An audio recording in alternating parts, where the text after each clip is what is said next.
Hi guys, welcome back to Winter Quartering. Today we are here for a brief report of the SD Histcon Winter Quarters edition 2024, which I attended yesterday.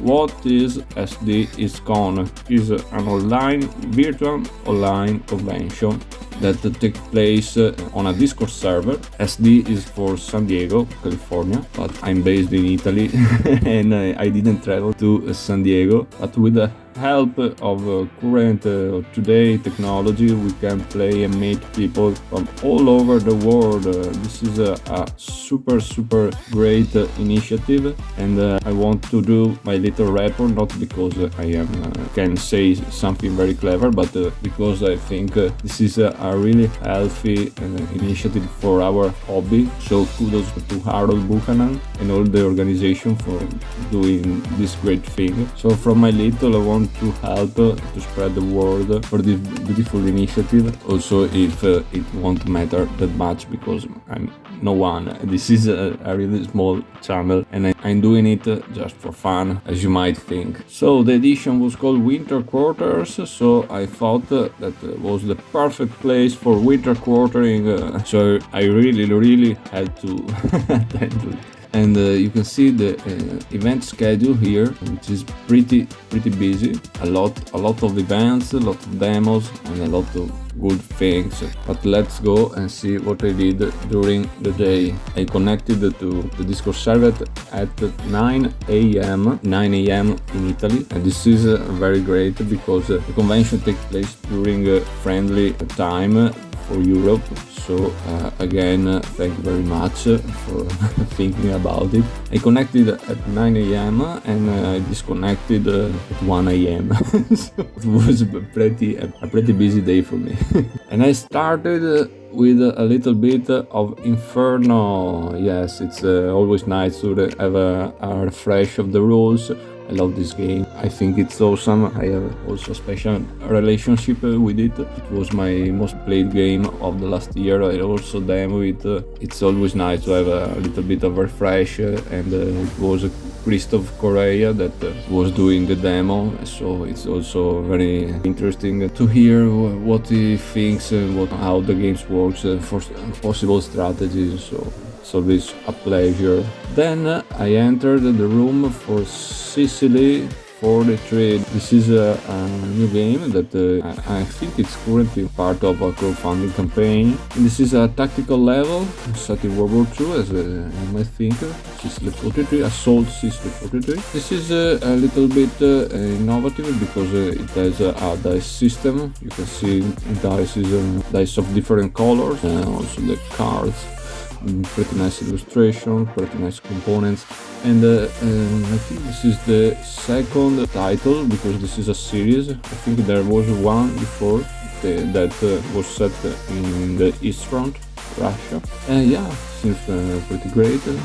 It looks like it has clever, nice new ideas. You can see here more cards, terrain chart, range fire, close combat, different charts, or you can expect from a tactical game. Then we have a demo of Iron Blood, Snow and Mud from Phalanx Games. This is a new edition, super pimped edition of an old game that first came out on a magazine. The designer is Italian, Guglielmo Ducoli. This is a very straightforward game, very elegant, about Barbarossa.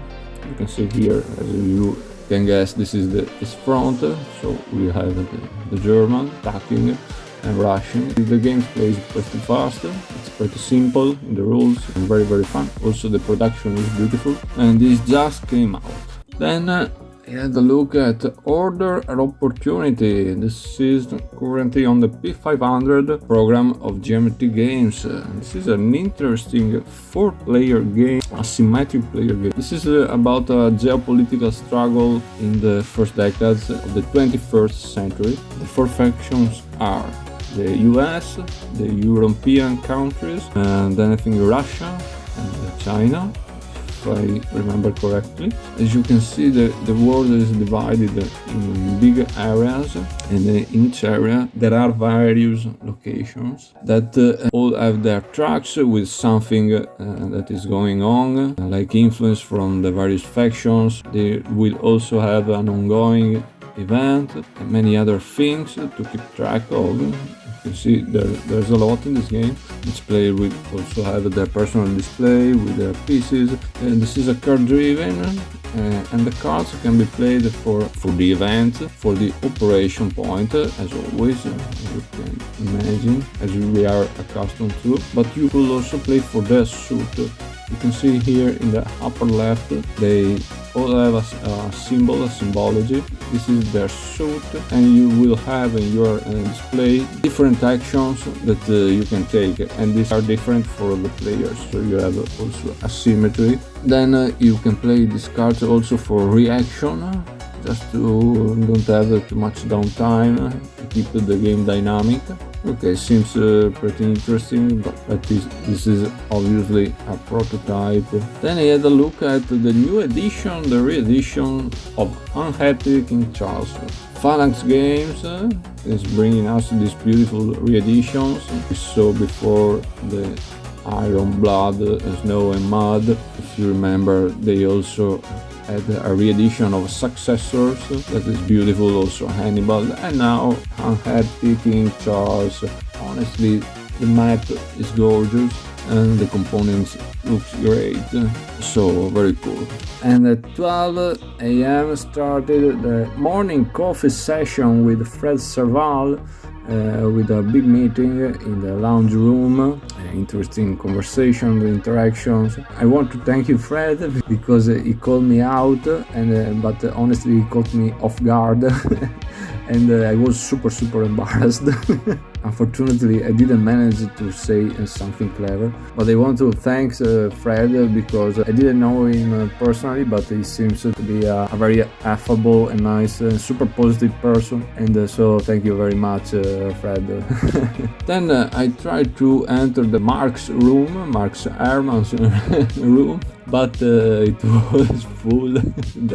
there was a lot of interest around his upcoming game, Rebel Fury, and I'm also very interested in. Then eventually I managed to enter, and here we are, Rebel Fury. He was doing a demo, an explanation of the rules, but also a little demo of Fredericksburg battle. So a lot of Stonewall Jackson's things going on here, and yeah, the game looks really interesting. It was one of my most expected, anticipated game for this year, and I think it won't disappoint. Another interesting thing that I didn't notice before, that there is also an off-map display for the movement of units off-map. You can see here the various units that can move and then re-enter and on a various location of the game's map on the axis with letters. Simple but interesting take. Looking forward to it. And then super classic Wilderness War with the man himself, Folko Ranki. It's always a pleasure to listen to Folko talking about his games. He went a little bit on the genesis of the design. This was his first design. It was very interesting to listen about it, and then he went straight into a demonstration of the game on the platform Rally the Troops, which is awesome, guys. Rally the Troops is really awesome because you can play it online. It's free, incredible, thank you. And the rules are enforced, and this is big because you can use it as a refresh of the rules without the possibility to commit mistakes. It's really helpful, and you can play also solo.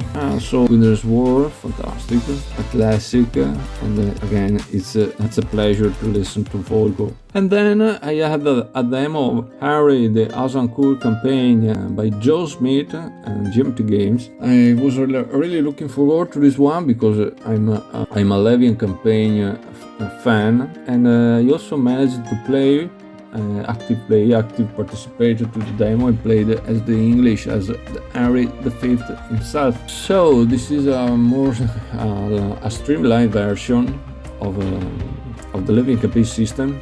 In the sense, it's small, it's easier, it's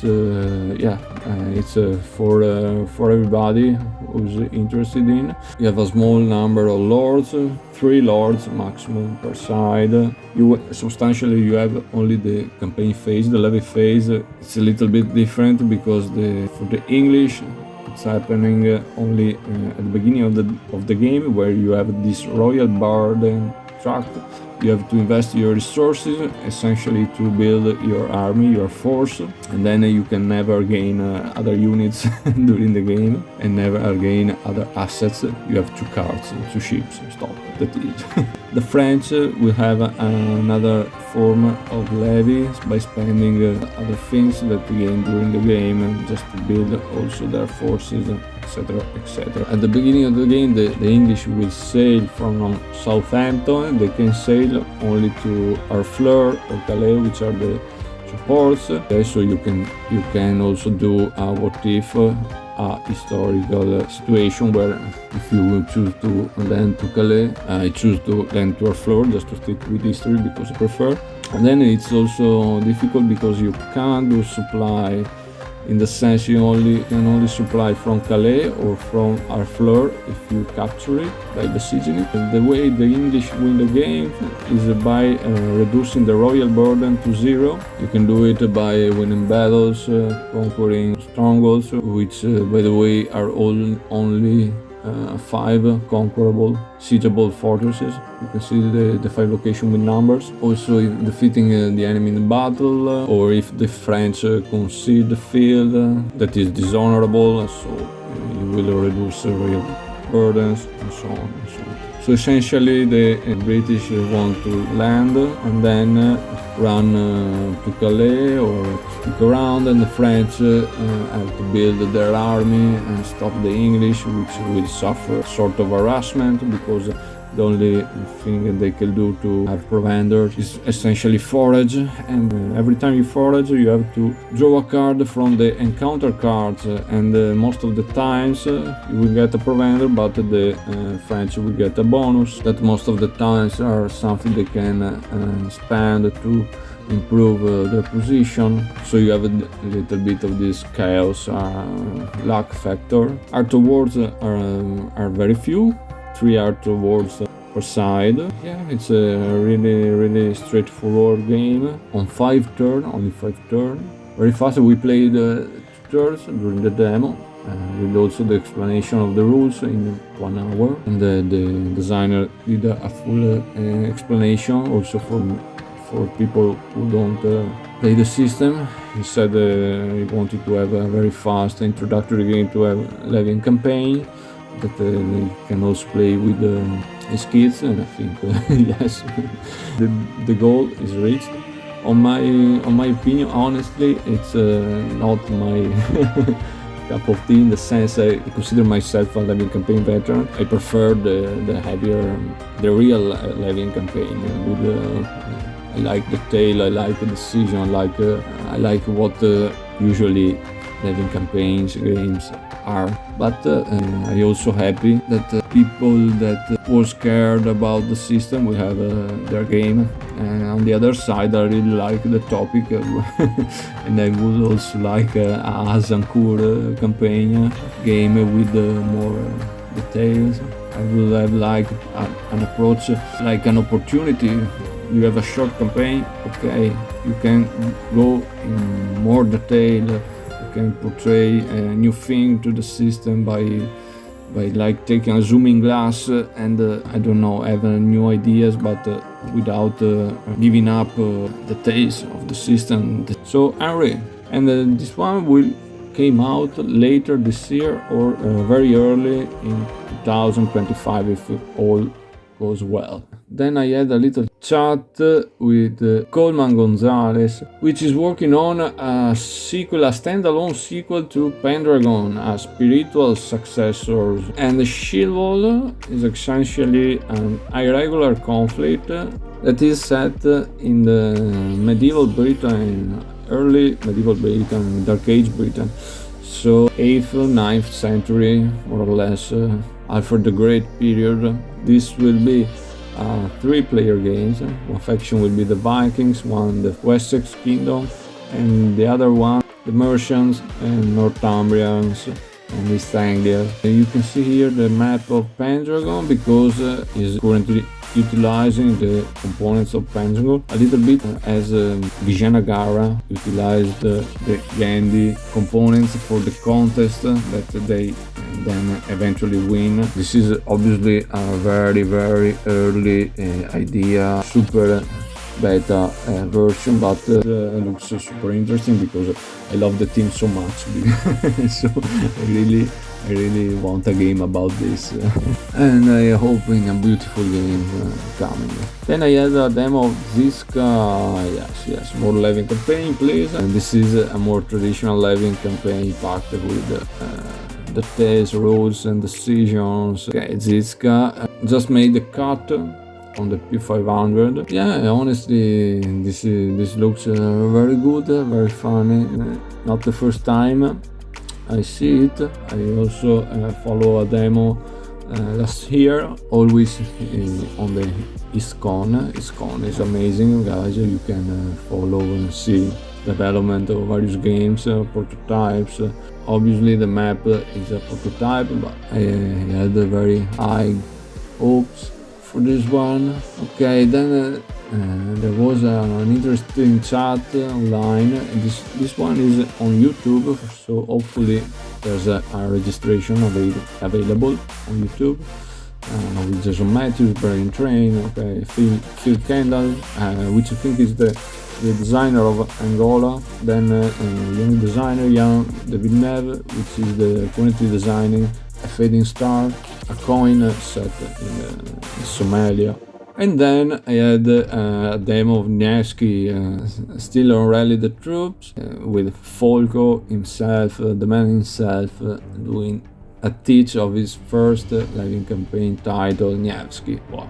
And listening to Folko again is always fantastic. I love to listen to him talking about games and design. And yes, and Nevsky is amazing, guys. You can see here it's always amazing. I don't know why with the Levin campaign I can choose a favorite Levin campaign game, and usually my favorite one is the one I'm currently playing. Nevsky looks always fantastic, by the way. You can see the map here, the detail. The map is beautiful, like the one in Almoravid. You can see the difference with Inferno, but also Plantagenet, and also the new coming ones.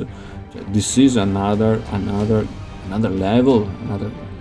You can also see the artwork card back. Nevsky is absolutely fantastic. You see the calendar, the detail on the map, also on the right border of the map, this sort of writings and medieval style. It's absolutely amazing. We need this level of detail. We need this level of love for the art of this beautiful series. Okay, this is my opinion, obviously. Then I follow a quick presentation of a new Cold War, a game from VUCA Simulation, German company. And wow, there seems a lot going on here. Cold War game, 89 to 2019. What catches my attention is this mechanism on the center of the board, where you have these cards, various positions, various stances for the cards. This is a 4-faction game.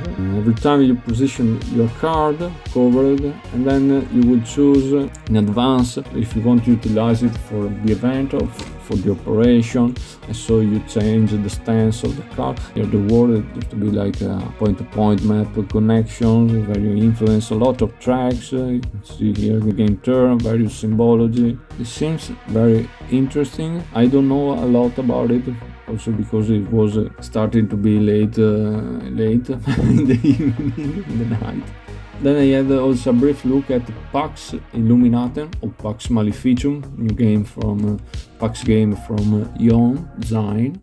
That was all for my schedule, all that I did and I saw. We had a very great time. It's always interesting again. Thank you Harold, thank you SD organization. SDCon online convention like these are fantastic. It's a really beautiful time to be a wargamer, I think. So thank you again, thank you for listening. This was Winter Quartering. Till the next one, have a good one. Hi guys.